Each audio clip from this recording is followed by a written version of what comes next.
An analysis of a diary entry by Union soldier George C. Bruemeister gives insight into a common soldier's thoughts in the later years of the Civil War. Written between the 9th and 10th of January, 1864, Bruemeister puts thought to words as he summarizes what happened that day, but also explains his values, likes, and dislikes. The diary begins with Bruemeister explaining that Colonel James Geddes has sent him to become commander of a fort in Middleton, Tennessee. Colonel Geddes was a highly renowned fighter, serving in the British and Union armies. Living in Vinton, Iowa before the Civil War, Geddes was asked to be colonel of the Iowa 8th Infantry, the regiment of George C. Bruemeister. Bruemeister was reluctant to command the fort at Middleton, his first words in the diary being, "I tried my best to get rid of going to Middleton." Though located strategically and described as the crossroads of the South, Middleton was unimportant due to battles going on further south, like the Battle of Fort Morgan in Alabama, occurring on the same date as this entry.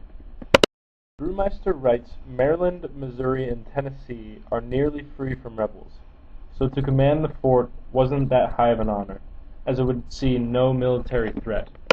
The diary states that Arkansas is making a stand in favor of the Union, led by former U.S., now Confederate Senator E.W. Gant.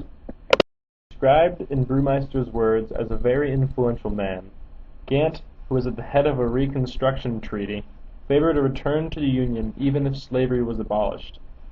The Emancipation Proclamation would have been law for a year at the time of Bruemeister's writing, though abolishing slavery was still unheard of, especially in the South, where slavery drove the economy. Therefore, a progressive Southern thinker like Gant earned the admiration of Bruemeister. This explains Bruemeister's valuing a man of action. The second day of the diary entry tells of Bruemeister's random encounter with an old schoolmate, Jackson Free. Bruemeister reminisces how he and Jackson had many a fine game of ball and tussle. This possibly shows how Bruemeister is war-weary.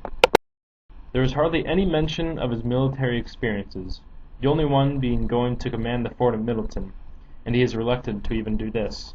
In contrast, he enjoys thinking about the past with Jackson Free, and earlier in the diary he describes a ride to the country, and how much he enjoys these escapes from the war.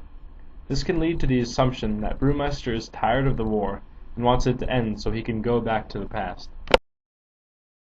Bruemeister goes on to describe Jackson and his brother, T.S. Free. That supports the assumption that he values a man of action, because he describes Jackson as an enterprising man and is surprised how he went south with nothing but has $20,000 to his name now, and he marvels on how T.S. rose through military ranks and distinguished himself at the Battle of Milliken's Bend. These diary entries feature simplistic vocabulary and free-flowing thought. This adds to the idea that Bruemeister can escape in his writing. The escape from the rigid life of the military allows George to show what he values, likes, and dislikes. With a tone of weariness towards the war and a want for it to end, these diary entries accurately display the common soldier in the Civil War.